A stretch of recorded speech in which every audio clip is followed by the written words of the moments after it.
اور ہمارے ملک میں بھی جو حالت بن رہی ہے، جو غضب کی پالیسی لے کے چلی جا رہی ہے، وہ نہ ملک کے لیے فائدہ. پچھلے سال بھی عرض کیا ہے، یہ جو خوف اور دہشت اور نفرت اور یہ حالت جو پیدا کی جا رہی ہے، یہ اصلاً نہ ملک کے لیے فائدہ مند ہے سرے سے. اور یہ جو ہندوازم کے نام پر یہ کچھ کیا جائے، یہ سب سے بڑے ہندوازم کے دشمن ہیں. واقعاً جا کے پوچھیں، شاید تاریخ میں ہندوازم کا کوئی اتنا بڑا دشمن نہیں رہا جتنا RSS ہے. صاف صاف بیان کرتے ہیں، ہندو لوگ جانے کم سے کم ہی جتنا بڑا دشمن. جس طرح ہم کہتے ہیں اتنا بڑا تاریخ میں اسلام کا کوئی دشمن نہیں رہا جتنا جیسے داعش ہے. یعنی اسلام کو اتنا نقصان پہنچایا داعش نے کہ تاریخ میں کوئی نہیں پہنچا سکے. بنی امیہ آتے رہے اور جاتے رہے، بہت نقصان انہوں نے پہنچایا، بنی عباس نے بہت نقصان پہنچایا، لیکن ان داعشیوں نے اسلام کا جتنا نقصان پہنچایا ہے اور اسلام کی شکل جتنی خراب کی ہے اور اسلام کے چہروں کو جس قدر مسخ کیا ہے، اس قدر تاریخ میں بنی امیہ بھی نہیں کر پائے تھے. تو جس طرح ان دہشت گردوں نے اسلام کے نام پر اسلام کو نقصان پہنچایا، اسی طرح RSS سب سے پہلے خود ہندو کا دشمن ہے، ہندو مذہب کا دشمن ہے، ہندوازم کا دشمن ہے. تاریخ میں اب لکھ دیا جائے گا یہ چیز. اب کبھی جو چیز ہو جاتی ہے وہ تاریخ کی ہوتی ہے کہ دین کے نام پر کیا ہوا، دین کے نام پر مندروں کے اندر کیا ہوا. یہ تاریخ کبھی آصفہ جیسی بچی کو بھول نہیں سکتی. یہ صرف شہوت کی پالیسی نہیں تھی، یہ غضب کی بھی پالیسی. دونوں چیزیں ایک ساتھ، یہ تو بھلایا نہیں جا سکتا، یہ تاریخ کبھی نہیں بھولتی. یہ سارا الزام کہاں پہ جاتا ہے؟ چونکہ یہ سب کچھ ہندوازم کے نام پر ہو رہا ہے تو یہ دشمن ہے. یہ سب سے پہلا نقصان خود اپنے دین کو کر رہے ہیں، اپنے دین کو کر رہے ہیں. RSS جیسے لوگوں نے اگر ہندوازم کو نقصان پہنچایا ہے، یہ تاریخ میں ہمیشہ لکھ دیا جائے گا. جو کچھ آج ہو رہا ہے ہندو مذہب کے نام پر، اس کا سب سے بڑا نقصان خود ہندو مذہب کو ہے. اور یہی چیز سبب بنے گی کہ بہت سارے لوگ صحیح حق تک پہنچیں گے عزیزوں. اسی لیے ہم کہتے ہیں ہم مضطرب نہیں ہیں، اضطراب کی ضرورت نہیں. یہی چیزیں سبب بن رہی ہیں، آپ جانتے بھی ہیں یہی چیزیں سبب بن رہی ہیں، یہی نفرتوں کی فضا سبب بن رہی ہے. تو پہلا نقصان خود ہندوازم کو ہے اور دوسرا نقصان ہندوستان کو ہے. اس ملک کو بہت نقصان، اس ملک کو بہت پیچھے کر دیا گیا ہے. اور یہ اب کی رکنے والا بھی نہیں ہے، ایک دو سال میں نہیں ہے. اب یہ کئی سال لگیں گے اس کو پھر دوبارہ واپس پلٹانے.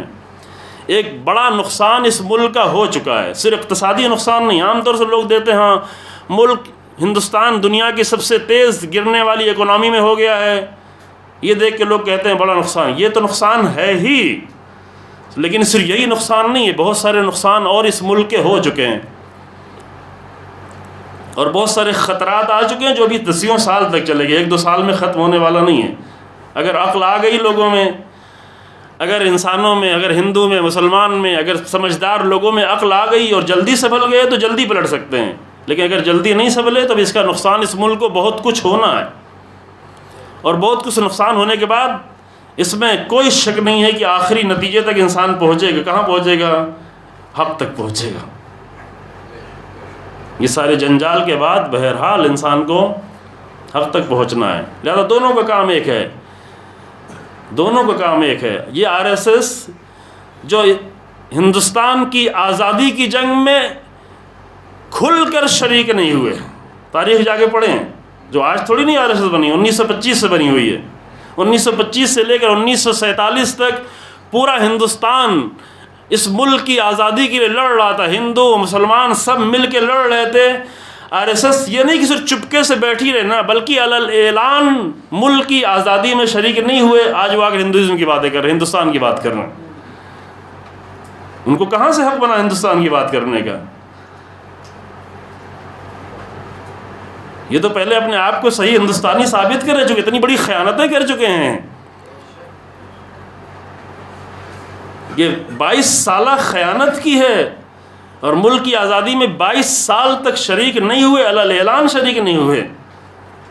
اور یہ اگر الزام لگائیں کسی پر، لہذا یہ دشمن ہے، واقعا دشمن. سب سے پہلے خود ہندو کے دشمن ہے، ہندوازم کے دشمن ہے.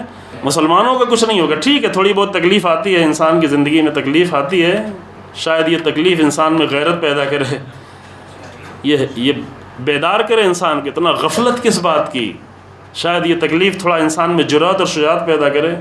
وہ کوئی مسئلہ نہیں ہوتا، انشاءاللہ اس سے گزر جائے گا انسان، لیکن یہ سب ایک طرف جا رہا ہے، اور اتفاق سے وہ اسلام کو بدنام کرنے والے داعش بھی، ان کا بھی ریسورس ایک ہے جو ان کا ریسورس، دونوں ایک طرف ہیں، دونوں ایک جیسے ہیں، ایک انداز سے کام کرتے ہیں، ایک طریقے ہیں، ایک طرح کی دہشت گردی ہے، ایک طرح کی نفرت ہے، اور دونوں کا ریسورس بھی ایک ہے، دونوں جڑے ہوئے ہیں امریکہ سے، دونوں جڑے ہوئے ہیں اسرائیل سے، دونوں کا مرکز بھی ایک ہے۔ بس یہ سیاست، غضب کی سیاست بشریت کے لیے نقصان دہ ہے، غضب کی سیاست ملک کے لیے، غضب کی سیاست دین کے لیے، غضب کی سیاست پھر انسانیت کے لیے، جو پہلی دشمنی اپنے ملک کی ہے، دوسری دشمنی مذہب کی ہے، تیسری دشمنی انسانیت کی ہے، اسے انسانیت کو رسوا کر دیا ہے۔ یہ انسانیت کی مندر میں ایسا واقعہ پیش آیا ہے، یہ انسانیت کی بچوں کو اڑا کر ٹرین سے پھینک دیا جائے، شرمندہ کر دیا انسانیت کو، رسوا کر دیا انسانیت کو۔